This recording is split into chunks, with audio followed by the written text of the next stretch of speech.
Halo, selamat pagi teman-teman. Terima kasih sudah klik video ini. Gua akan bahas permainan dari ajang chess.com Open tadi malam. Dini hari tadi baru selesai babak sampai final winner bracket. Dan gua akan bahas permainan dari Magnus Carlsen di babak semifinal dulu nih, melawan Denis Lazovic, pecatur muda, talenta dunia. Ya, kalian pasti udah sering dengar namanya ya, dari Belarusia. Dan gue akan bahas game menarik di mana Magnus Carlsen sampai susah payah nih untuk lolos ke babak final. Dia mesti sampai ke babak Armageddon game. Gue akan bahas game pertama yang mengejutkan dunia, di mana Magnus Carlsen pegang bow putih. Ini sebenarnya slip mouse atau error atau miskalkulasi. Kok bisa blundernya kayak gini? Jangan lupa di like dulu, di share dan di subscribe, dan jangan lupa kasih hype untuk video ini, dan jangan di skip iklannya ya teman-teman. Langsung aja kita bahas. Formatnya masih sama, 10 menit untuk 4 kali permainan. Kalau hasilnya sama dari best of 4 game, maka akan terjadi Armageddon game. Ya, kalau dua-dua. Magnus mulai dengan langkah C4, ini turnamen secara daring ya. Kemudian E6, putih G3, dan hitam kemudian melanjutkan dengan D5. Putih bishop G2 dan hitam kuda ke petak F6. Putih kuda F3 dan hitam gajah E7. Putih kemudian mengamankan raja, hitam juga mengamankan raja, dan putih mainkan langkah B3. Ini merupakan English opening variasi neo-Katalan ya. Lihat aja strukturnya mirip dengan Katalan, tapi juga bermain dengan gaya pembukaan Inggris. Hitam respon dengan langkah C5, tujuannya untuk memperkuat petak center D4. Kemudian putih mencegah dengan E3, hitam kuda ke petak C6, dan putih bishop ke petak B2. Hitam mainkan langkah B6, tidak buru-buru D4 ya, karena ingin hidupkan perwira juga. Kemudian putih queen E2, hitam bishop B7. Ya, Magnus Carlsen bermain dengan dua gajah fianchetto. Dia lanjutkan dengan benteng D1, persiapan untuk dobrak D4, hitam benteng C8, dan Magnus dobrak dengan langkah D4. Pertukaran terjadi di petak D4, kemudian putih makan lagi dengan kuda, tentu saja untuk menghidupkan gajah juga. Kemudian Denis Lazovic menerima pertukaran kuda juga, dan putih makan dengan benteng. Kemudian hitam queen C7 menghindari pin, menjaga gajah. Masuk middle game, Magnus Carlsen masih memiliki PR untuk mengembangkan kuda. Dia lakukan dulu. Kemudian hitam melakukan pertukaran pada pion di petak C4, kemudian dimakan lagi dengan benteng, dan hitam queen B8, diancam queennya. Putih melakukan pertukaran bishop, dimakan lagi, dan kemudian pertukaran dilakukan. Nah, mohon maaf kalau ada suara Aliona ya.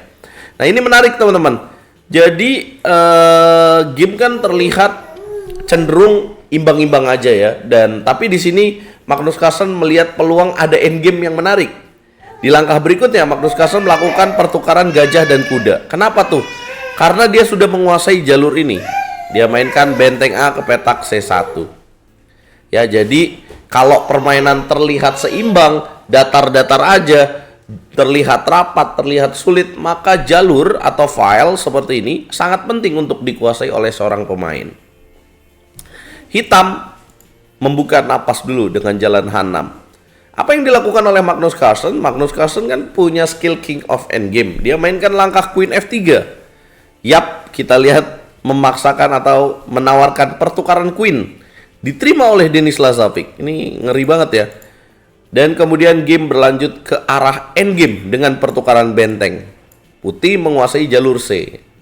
Siapa yang lebih unggul? Enak putih lah. Tipis tapi teman-teman. Gak gampang untuk bisa menang di posisi seperti ini. Game kemudian lanjut dengan benteng D8, putih benteng C7, hitam A5. Kenapa gue bisa bilang enak putih? Ya karena putih kan punya kuda, bisa loncat ke petak mana. Sedangkan kalau gajah kan cuma diagonal doang, cuma menguasai petak yang ini aja nih, yang gelapnya. Nah, jadi Magnus Carlsen cerdik banget. Benteng B7 dimainkan, benteng D6 naik, menjaga pion, raja F1, hitam benteng C6. Putih kemudian mendorong A4, kemudian hitam gajah C3. Ya A4 karena takut diancam gini ya. Kemudian raja E2, hitam G5. Game lanjut dengan jalan G4, positional move ya. Kalau lu berhadapan dengan gajah gelap, maka lu harus taruh petak lu, pion lu di petak-petak putih. Raja G7 naik, H4 didorong, kemudian makan lagi, raja ke petak F6, F4 dimainkan, hitam E5, putih raja D3. Nah, sebenarnya ini ada langkah yang lebih menarik ya, yang bikin Magnus lebih unggul, yaitu langkah kuda F5. Tujuannya ancam pion. Apabila hitam di sini makan, maka putih ada trik kuda E7 dengan tujuan ancam benteng dan kuda ke petak D5. Ya, kalau misalkan hitam di sini benteng ke petak D6, maka makan F4 akan jadi lebih menarik karena bisa terjadi trik-trik seperti kuda C8 ya nantinya. Nah, sayang Magnus Carlsen tidak melihat itu, mungkin karena dia melihat langkah raja D3 ini ya, positional move, kemudian terjadi pertukaran, dan kemudian hitam gajah B2. Ini bagus ya, tujuannya mau benteng C3, raja naik ke petak E4, hitam melakukan skak, putih harusnya kan mundur, malah naik terus raja D5. Denis Lazavic ancam pion di petak F4 dengan bishop. Nah, tahu apa yang terjadi setelahnya? Ini menggegerkan penonton seluruh dunia pastinya. Kenapa tuh teman-teman? Coba tebak apa langkah yang dimainkan oleh Magnus Carlsen. Magnus Carlsen coba melakukan trik gila. Ya kalau terjadi sih keren ya. Magnus Carlsen mainkan langkah kuda G6. Boom. Kok bisa? Apa tujuannya? Tujuannya ya kalau makan pakai raja kena garpu, skak benteng ya kan. Tapi dia miskalkulasi karena kalau dimakan dengan pion, dan Magnus Carlsen mengira bahwa G5 kemudian makan dan makan adalah forcing move, harus dimakan atau raja ke petak F5. Dengan idenya Magnus Carlsen nih, kalau makan tentu dapat benteng. Kalau raja F5 dia bisa lakukan benteng F7, raja makan pion dan dapat benteng. Sempurna. Dia lupa di sini ada gajah, gajah matok pion dan selesai. Tidak terjadi apa yang dilakukan oleh Magnus Carlsen.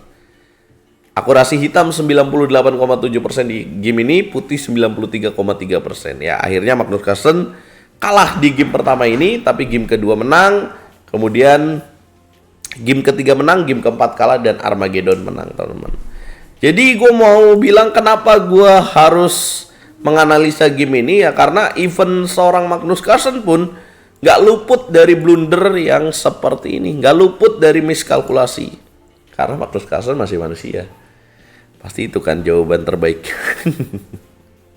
Seandainya nggak melakukan itu, apakah Magnus Carlsen bisa menang? Ya ini tipis-tipis aja ya, imbang-imbang aja. Langkah terbaik putih adalah kuda ke petak G2.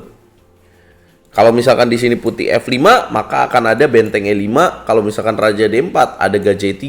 Kalau raja mundur, maka ada gajah C5. Ini nih, petak G5-nya jadi lemah ya.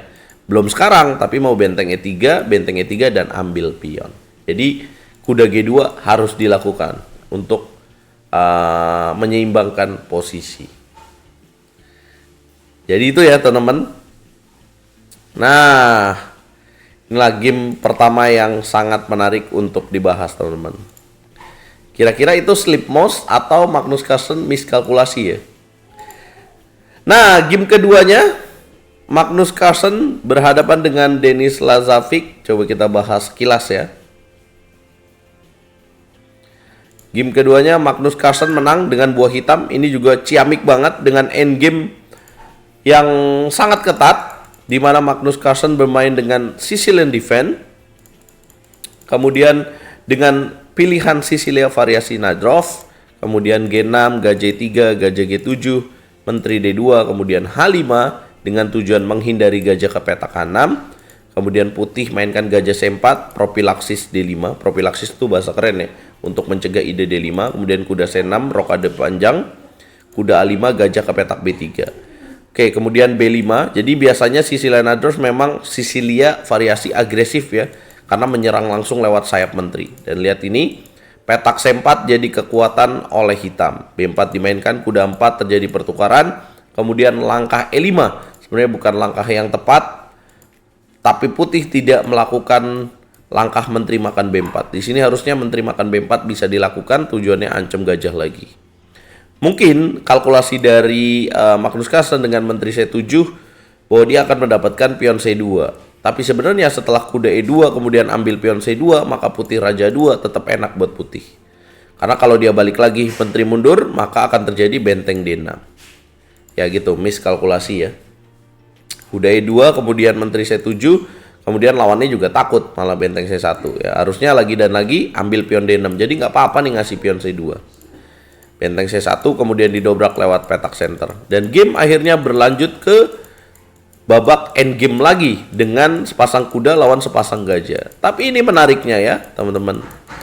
Apa menariknya ketika game menuju di bawah 2 menit dan akhirnya Magnus Carlsen bermain dengan tetap akurasi yang tinggi, tetap di atas 90%. Dan Denis Lazovic melakukan kesalahan dengan langkah benteng C4 yang harusnya remis-remis saja nih dengan benteng H4. Dia salah ngitung di sini dengan mainkan langkah benteng C4, akhirnya Magnus Carlsen pionnya promosi. Ya, jadi seorang Grandmaster pun bisa salah menghitung ketika ini gue promosi apa enggak ya. Inilah game keduanya, teman-teman. Ya, kenapa Magnus Carlsen bisa menang ya? Ini 2 pion. Nah, mau pilih yang mana? Raja D2 dan akhirnya H3. Harusnya ini game remis-remis saja. Sama seperti kejadian Magnus Carlsen di game pertama ya, melakukan blunder juga kayak gitu. Jangan lupa nonton finalnya nanti malam. Gue akan siarkan live dan ya tadi malam gue nggak bisa sampai live karena pagi ini harus ngasih webinar untuk para pecatur muda dari tingkat SD, SMP, SMA seluruh Timur, dan ini gratis teman-teman. Bekerja sama dengan Sarawako Chess Club teman-teman. Nah, kalau kalian di Luwu Timur jangan lupa join pagi ini jam 10 WITA. Nah, Magnus Carlsen tinggal menunggu dari hasil loser bracket ya. Magnus Carlsen mengalahkan Jan Kitov Duda di final dengan 3-2. Dia tinggal menunggu nih Denis Lazovic dari loser bracket melawan Sinamov Overhead, Nihal Sarin melawan Abdul Satorov. Sayang sekali jagoan kita Daniil Dubov harus tersingkir oleh Sinamov Overhead. Ya, kita akan lihat nih siapa pemenangnya, teman-teman. Ya, Duda sudah menunggu di sini. Ya, jadi ini nanti siapa yang menang, misalkan Denis menang, ketemu Nihal Sarin, ketemu Duda di sini. Nah, nanti kalau Duda yang menang lagi, ketemu Magnus Carlsen lagi. Tapi Magnus Carlsen punya keuntungan karena dia udah langsung lolos, maka kalau sekali kalah di final akan ada final reset. Kasih komentar lu, jangan lupa jangan di skip iklannya, jangan lupa kasih hype untuk video ini. Kita ketemu di video berikutnya, guys.